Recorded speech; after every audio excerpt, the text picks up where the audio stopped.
abrir mais uma vez a palavra do Senhor, o texto que foi lido no início do culto, no Evangelho que Lucas escreveu, no capítulo 17, os versos 11 ao 19. Hoje nós retomamos a nossa série de mensagens sobre os milagres de Jesus e o texto de hoje nos traz o 31º milagre dos que estão registrados que o Senhor realizou. Como já disse em outros momentos, nós temos 35 milagres registrados nas Escrituras que o Senhor Jesus realizou durante seu ministério. Não significa que ele fez apenas 35 milagres. Ele fez muito mais do que 35.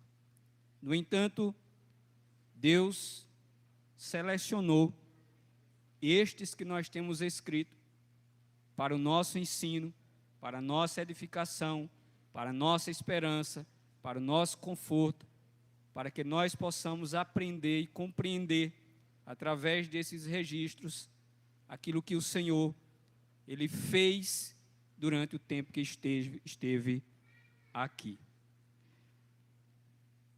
Vamos ler novamente, abra sua Bíblia, peço também que a mantenha aberta durante a nossa pregação. De caminho para Jerusalém, Jesus passava pelo meio de Samaria e da Galileia.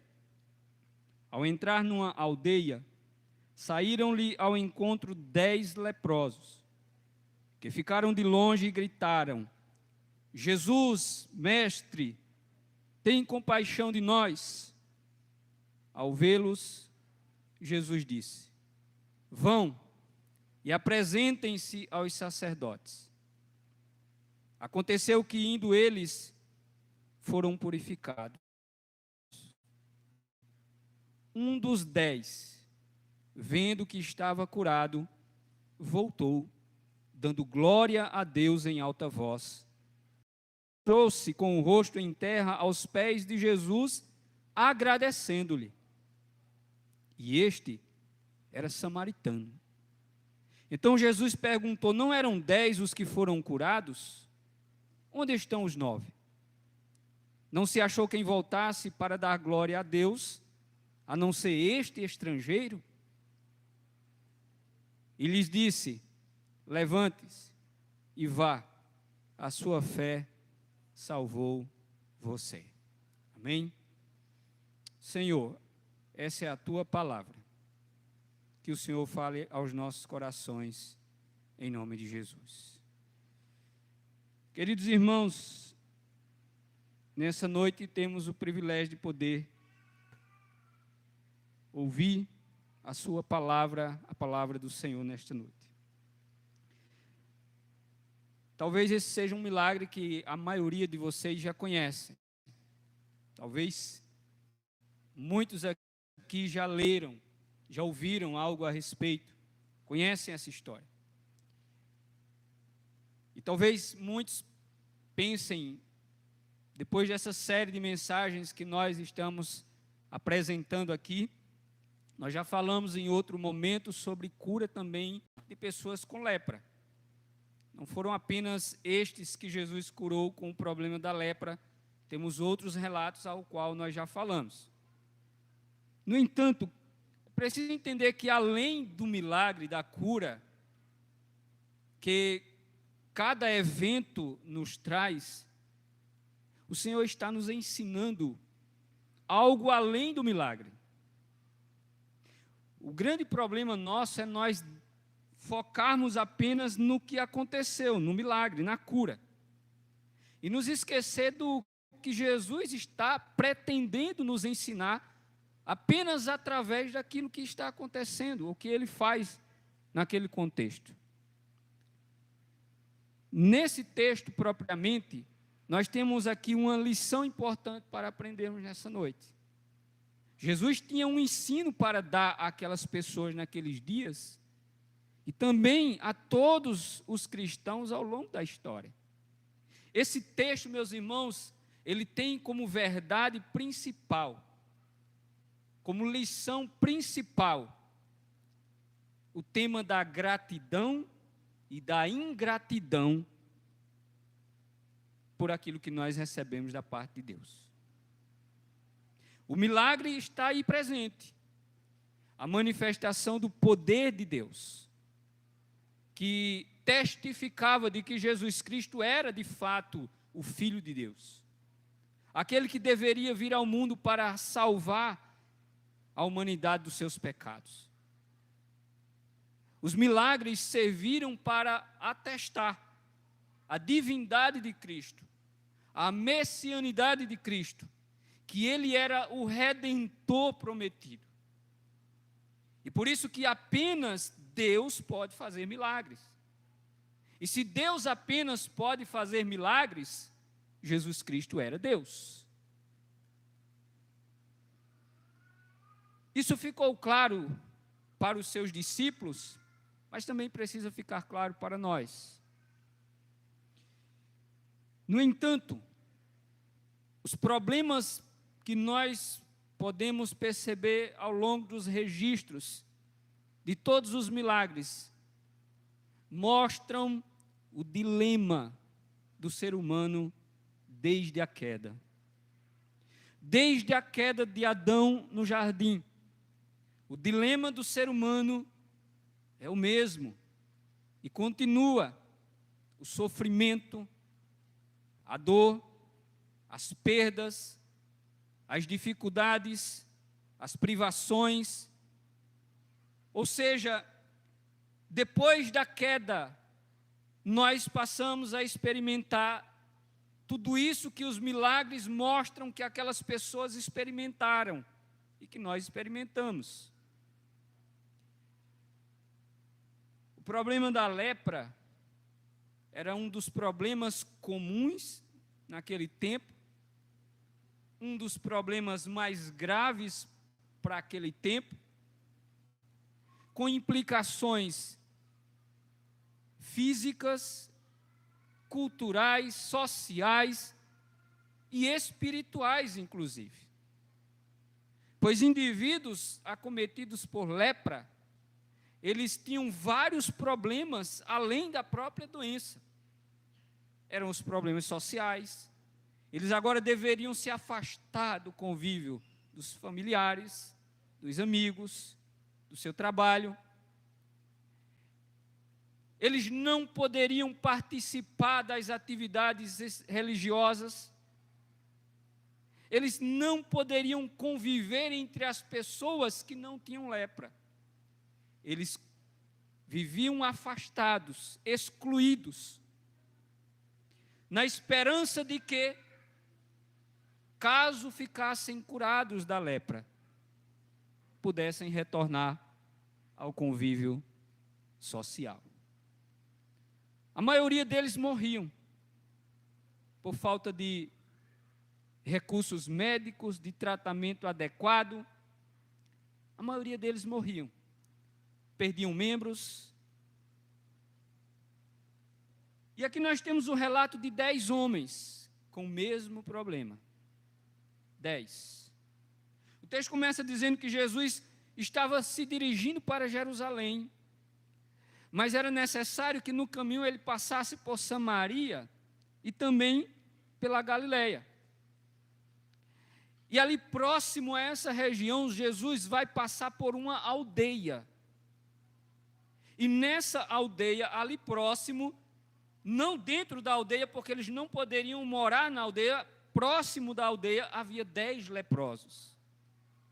E a perceberem que Jesus estava passando naquele lugar, aqueles 10 homens, eles procuram aproximar-se o máximo que podiam para pedir ajuda. Provavelmente eles já haviam ouvido a respeito de Jesus, para que eles pudessem ter a atitude que eles tiveram. Eles entenderam que aquela era a oportunidade para a vida deles.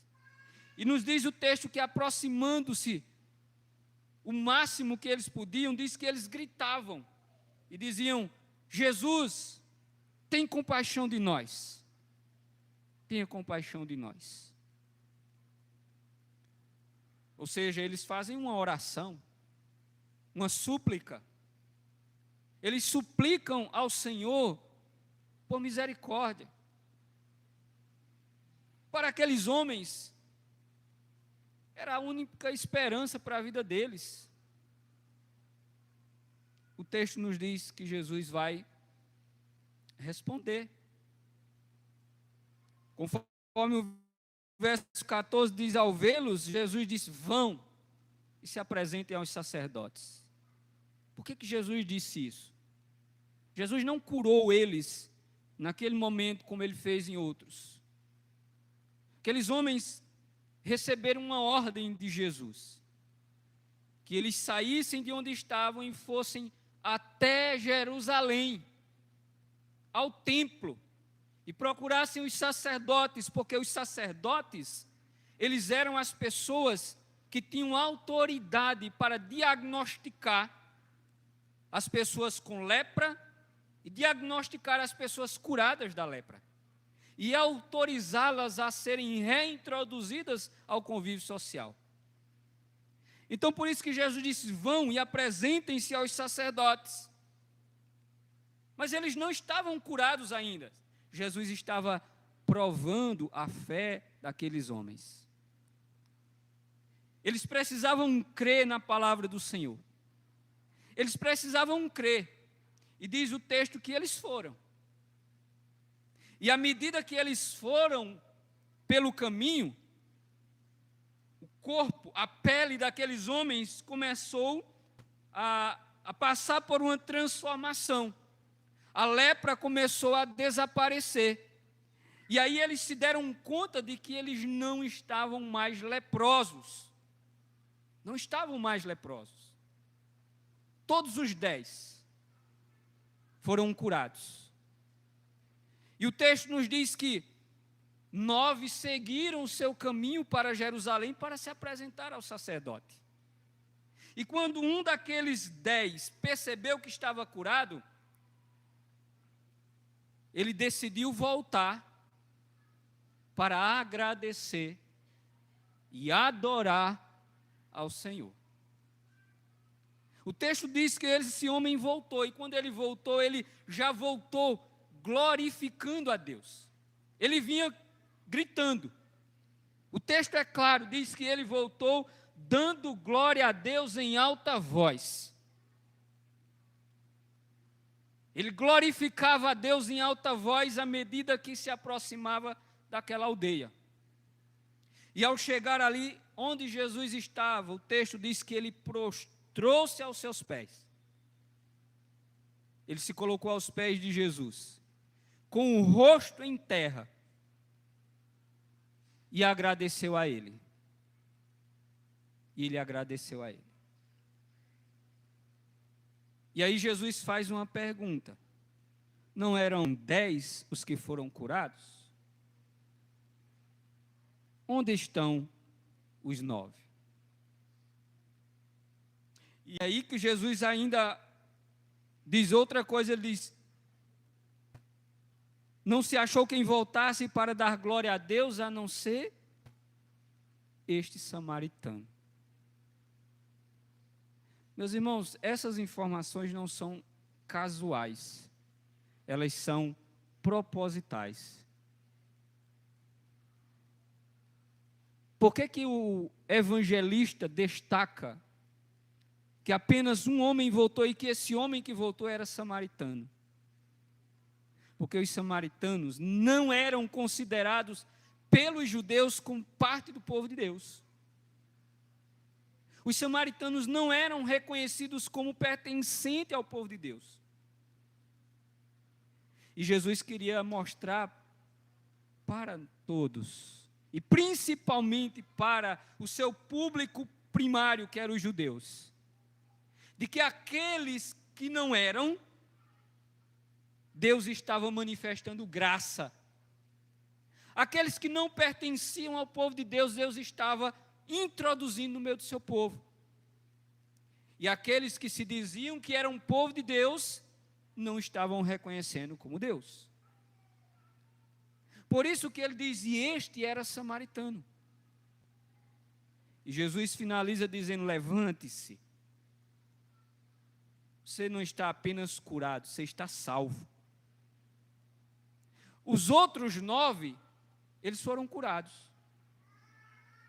Eles foram curados da lepra, mas não foram salvos. O que adianta?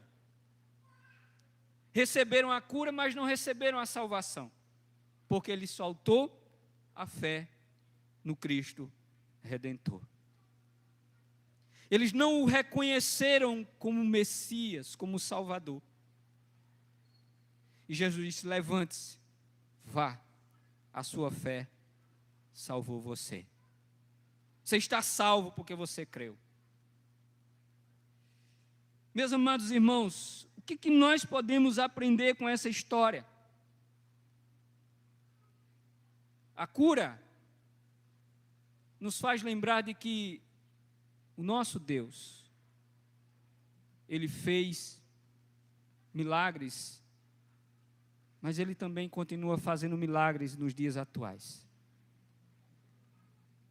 Ao lermos essas histórias, precisamos nos lembrar de que o Senhor continua fazendo milagres. Ele não mudou. No entanto, o nosso olhar não pode ficar no milagre, o nosso olhar precisa estar no Cristo que faz um milagre, porque Ele é o nosso Redentor. O pecado é o grande problema do ser humano. O nosso maior problema não são os problemas físicos. Precisa entender isso. O nosso maior problema se chama o pecado. As mazelas e misérias da humanidade são causadas por causa do pecado. E o pecado nos tornou insensíveis. Assim como a lepra deixa o indivíduo insensível nas partes em que o seu corpo está leproso, e alegoricamente a lepra é um tipo do pecado. Porque o pecado nos torna insensíveis à voz de Deus, insensíveis à voz do Espírito Santo. O pecado nos torna insensíveis para a palavra de Deus.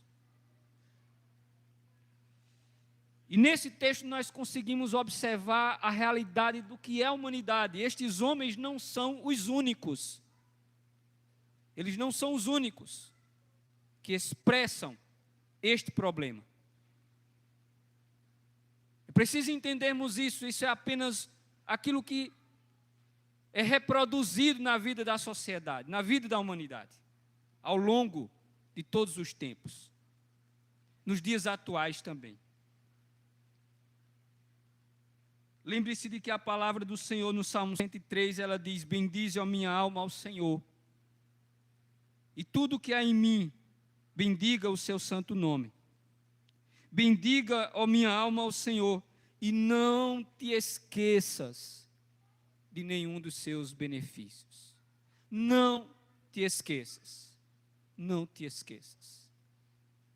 Eu preciso, meus irmãos, olhar para o exemplo desses homens, para não nos esquecermos como eles esqueceram. Nos versos 11 a 13, nós temos a ideia de que 10 pessoas tinham o mesmo problema, um problema comum. Eles tinham um problema comum. E qual era o problema comum entre eles? A lepra.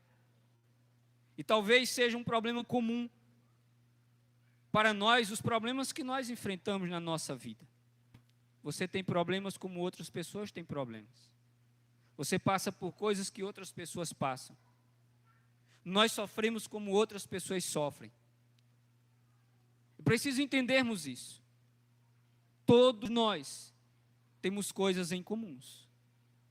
O pecado nos nivela, o pecado nos iguala.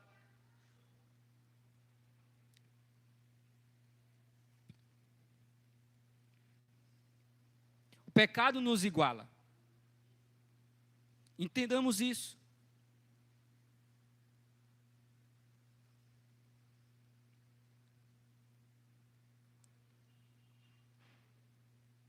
Alguém pega ela, por favor, aí. Leva ela para baixo. É preciso entendermos isso. Porque a palavra de Deus nos diz aqui que eram 10 homens na mesma condição. No entanto, o Senhor olhou com graça para todos e estendeu misericórdia para aqueles 10 homens. E naquele momento, meus irmãos, o que fica claro é que nem todos, mesmo sendo agraciados por Deus, vão reconhecer a bondade, a misericórdia, o amor, a graça do Senhor na sua vida. Como assim nos dias de hoje? Quantas vezes Deus tem manifestado graça a esse mundo? Não apenas na vida da igreja, mas na vida de todos. Na vida de todos. Lembre-se que independentemente de você pertencer à igreja de Cristo, você tem sido abençoado pela vida, pelo ar que respira. Mas mesmo assim, a maioria não reconhece isso. Não reconhece. E nós precisamos olhar para esta realidade e entender que muitas vezes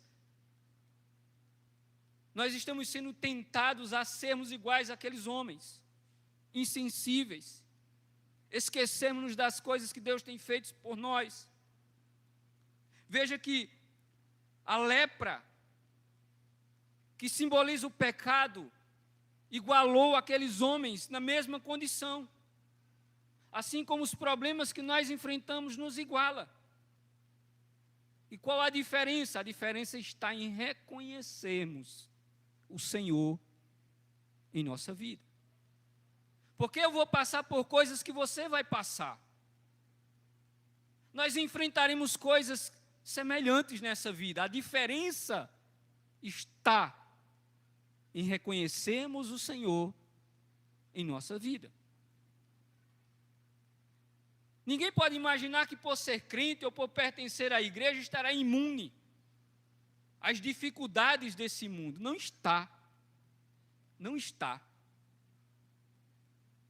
Observe o que o texto está nos dizendo. Eram 10 homens na mesma condição. No entanto, eles fazem uma oração. Eles oram pedindo ajuda ao Senhor. O texto faz questão de nos destacar a compaixão de Deus. Deus é compassivo. Deus é gracioso. Deus é misericordioso. É por isso que o profeta Jeremias diz que as misericórdias do Senhor são a causa de não sermos consumidos.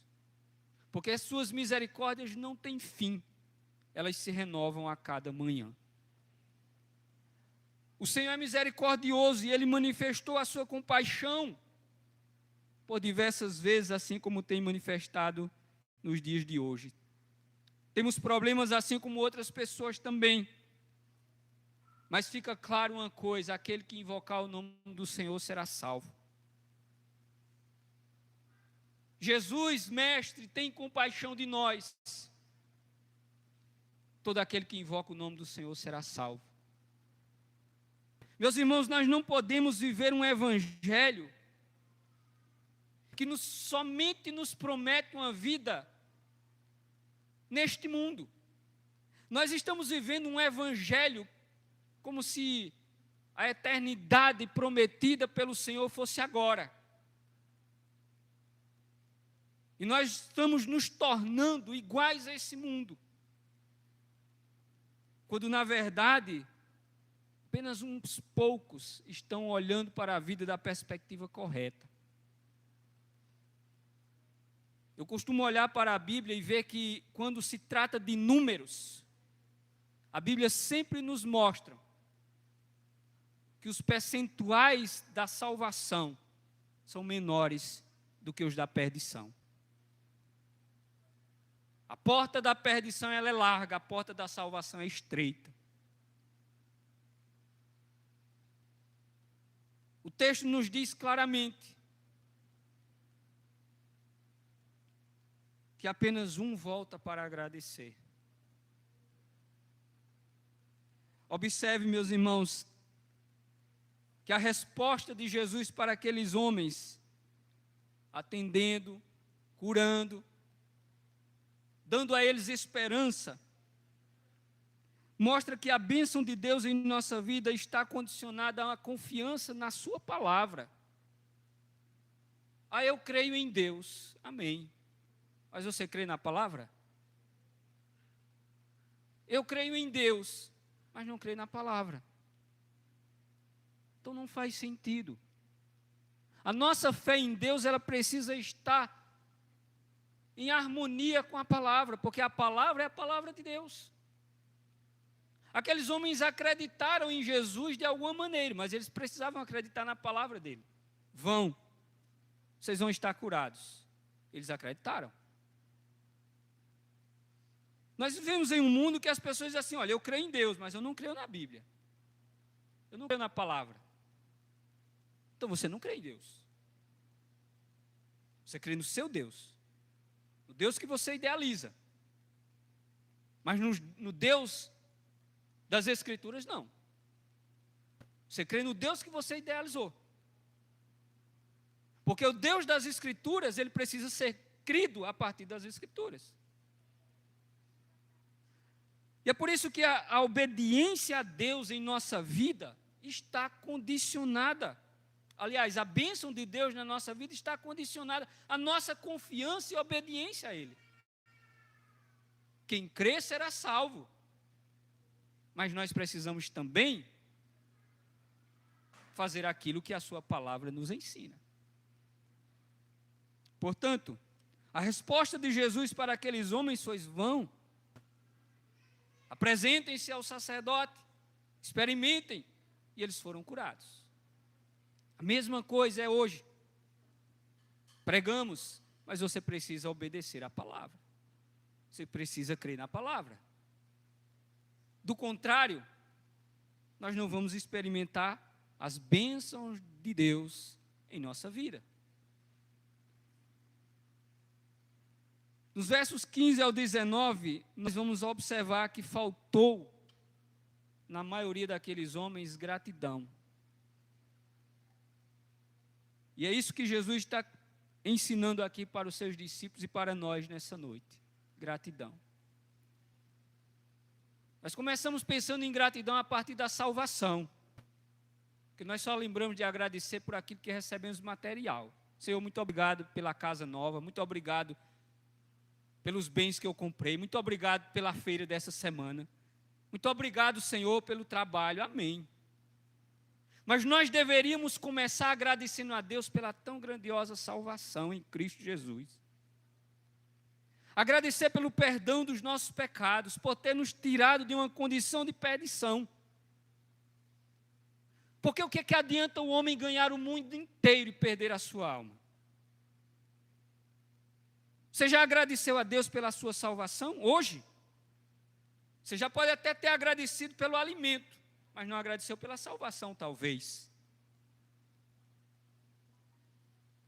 É preciso entender, meus irmãos, que os bens espirituais são muito maiores em excelência e valor do que os bens materiais.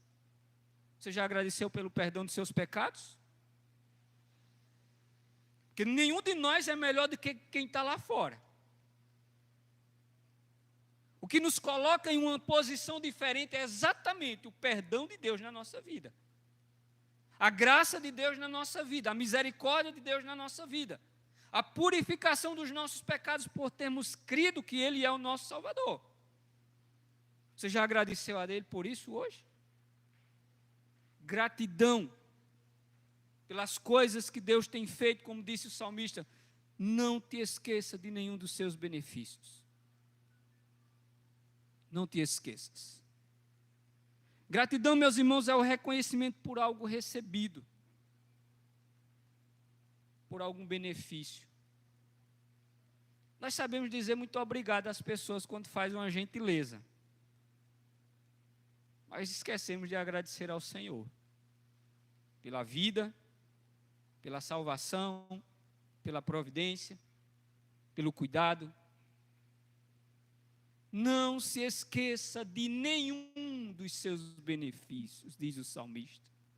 Nenhum. Gratidão revela, meus irmãos, o coração humilde. Só agradece quem é humilde. Quem não é humilde não vai reconhecer e não vai agradecer.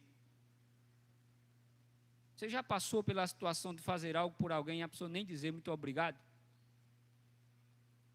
Que conclusão você chega? Que pessoa... Como é que a pessoa faz assim, né?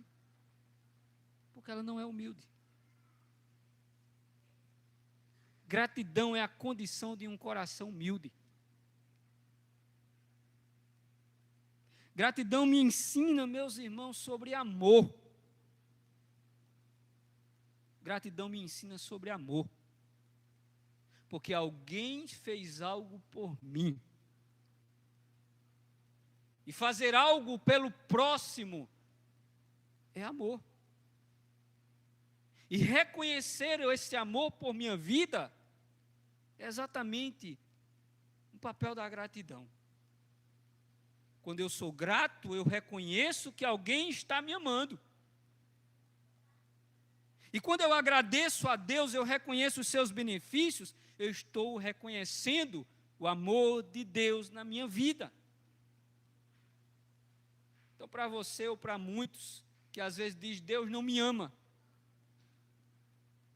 olhe para tantos benefícios que você tem recebido da parte do Senhor. A gratidão me ensina sobre a adoração a Deus. O texto diz que o homem voltou. Quando ele voltou, ele se prostrou aos pés de Jesus e começou a adorar ele. Quem é grato, adora ao Senhor. Gratidão ensina sobre adoração.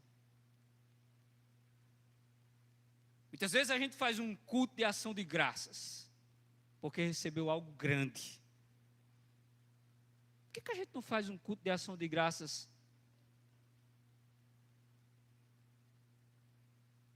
por outras coisas que nós não consideramos grandes? Na verdade, meus irmãos, culto, o que é culto? Culto é adoração a Deus. Na verdade, o nosso conceito de culto está deturpado. Porque culto de ação de graças nós precisamos oferecer a Deus todos os dias. Todos os dias nós precisamos oferecer a Deus um culto de ação de graças. Porque todos os dias o Senhor tem nos abençoado. O Senhor tem nos dado coisas que nós não merecemos. O Senhor tem feito coisas por nós que nós não merecíamos. Mas nós estamos com os nossos olhares nesse mundo e achamos que nós só temos que agradecer quando recebemos alguma coisa material deste mundo. Gratidão me ensina sobre agradecer a Deus pelo que eu tenho. Aliás, gratidão me ensina a agradecer a Deus pelo que tenho, ao invés de ficar reclamando por aquilo que eu não tenho. Agradeça pelo que você já tem. E deixe de reclamar pelas coisas que você não tem. Você acha que Deus se agrada? Você acha que Deus se agrada de ver seus filhos reclamando por coisas que não têm, quando nós deveríamos estar agradecendo por aquilo que Ele nos tem dado? Volto a dizer, meus irmãos, nenhum crente deveria reclamar. Nenhum crente deveria abrir a boca para reclamar. Porque nós temos motivos somente para agradecer. O Senhor nos tirou do lamaçal do pecado, da condenação, e nos trouxe para o reino do Filho do seu amor. Nós só teríamos motivo para agradecer. Como diz o salmista, não se esqueça de nenhum dos seus benefícios. Pare de reclamar pelo que você não tem e agradeça pelo que Deus tem dado a você. Agradeça. E pode ter certeza que se nós fizermos isso, nós estaremos adorando ao Senhor e alegrando o coração do nosso Deus. Mas na contramão da gratidão vem a ingratidão, como daqueles 9 homens, que não voltaram para dizer assim: olha, muito obrigado pelo que o Senhor fez por mim. Não voltaram. Ou seja, a ingratidão, que é o oposto da gratidão, revela os ídolos do nosso coração, porque nós amamos outras coisas no lugar de Deus. A ingratidão me ensina de que eu estou amando outras coisas no lugar de Deus, de que eu tenho outros deuses na minha vida no lugar do Senhor. A ingratidão. Porque eu estou deixando de amar ao meu Senhor, reconhecer o que Ele tem feito por mim. E agora os ídolos do meu coração, os meus outros amores, aquelas outras coisas que eu desejo mais do que a Deus, me fazem agora reclamar e murmurar quando eu não tenho. A ingratidão revela os ídolos do nosso coração, as coisas que nós amamos mais do que a Deus.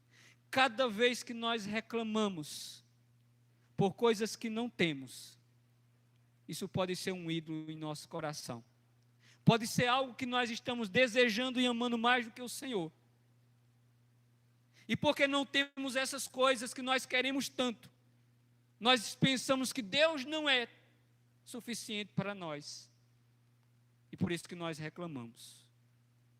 A ingratidão despreza as bênçãos de Deus. Você já pensou? Você está aqui nessa noite. Você levantou. Você acordou. Você está respirando. Você comeu. E tudo isso por providência de Deus. Por providência de Deus. O Criador está te sustentando. Não, você pode dizer, não, eu estou me sustentando aqui. Nós não somos capazes de sustentarmos a nós mesmos. Nós não somos capazes de mantermos a nós mesmos. É o Senhor quem nos sustenta. É o Senhor quem nos mantém. Ou seja, a ingratidão desprezam as bênçãos de Deus. Quem sou eu nessa história? Um dos 9 ou aquele homem que voltou? Quem sou eu no meu dia a dia? Quem sou eu? Eu tenho agradecido ou tenho apenas reclamado? Será que eu só reclamo ou eu agradeço? Será que eu lembro do que Jesus fez por mim? A história está repleta de pessoas que entenderam que mesmo que elas perdessem tudo, como diz o hino Castelo Forte, se nós perdemos qualquer coisa nesse mundo, bens, famílias, marido, mulher, filhos, nós podemos perder qualquer uma dessas coisas, nós só não podemos perder o Senhor. Nós só não podemos perder o Senhor. Antes de julgarmos aqueles 9, nós precisamos julgar a nós mesmos. Talvez durante a leitura desse texto, você pensou assim, que homens tão ingratos. Nós fizemos um julgamento deles. Nós lançamos um julgamento sobre eles. Mas a questão é, antes de nós julgarmos um julgamento sobre eles, fazemos um julgamento sobre eles, por que não fazemos um julgamento da nossa própria vida? Por que não julgarmos a nossa própria vida ao invés de julgarmos esses 9 aqui? Como anda a nossa vida de gratidão a Deus? O Salmo 107, verso 8 diz: rendam graças ao Senhor por sua bondade, por suas maravilhas para com os filhos dos homens. Muitas vezes gostamos de desfrutar as dádivas, mas nos esquecemos do doador. Nós nos esquecemos do doador. Nos apressamos em pedir, mas demoramos a agradecer. Quero concluir contando para vocês de que um certo homem de Deus, que viveu em um período difícil, durante a Guerra dos 30 anos, este homem, ele compôs um hino que está nos hinários cristãos. E o título do hino é Demos Graças ao Nosso Senhor.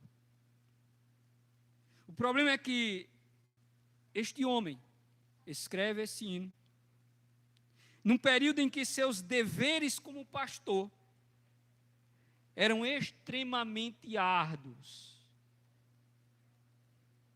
Numa única semana, este homem chegou a realizar 30 funerais como pastor. Em uma única semana, ele realizou 30 funerais como pastor. Inclusive o de sua esposa. No entanto, escreveu as palavras tão belas de um hino, como se ele fosse uma oração de agradecimento para a sua família. Fazer antes das refeições. Ele escreveu esse hino para que a sua família pudesse transformá-la em uma oração antes de cada refeição. Apesar da guerra e da peste negra ao seu redor, bem como da tristeza profunda em seu ser, ele foi capaz de agradecer ao Senhor de coração. Ele escreveu um hino que dizia: demos graças ao nosso Senhor. Muitas vezes achamos que nós só podemos agradecer a Deus quando tudo vai bem. Quando tudo vai bem. Mas quando verdadeiros homens de Deus entendem as bênçãos de Deus na sua vida, eles sabem que agradecer a Deus faz parte de todos os momentos da nossa vida. E como disse Paulo, em tudo dai graças, porque esta é a vontade de Deus para vocês. Em tudo, é na alegria e na dor, é na prosperidade e na escassez, é na saúde e na doença, é nos tempos de bonança e nos tempos de tribulação. Em tudo, dai graças. Porque gratidão é a vontade de Deus. Em tudo dai graças, porque esta é a vontade de Deus para convosco. A minha pergunta para todos nós aqui nessa noite é: você faz parte dos 9? Ou você seria aquele homem que voltou para agradecer? Lembre-se, pense bem, reflita como você está vivendo. Se você apenas reclama ou se você agradece por todos os benefícios que Deus tem feito em nossa vida. Que Deus abençoe a vida de todos nós. Agradeça.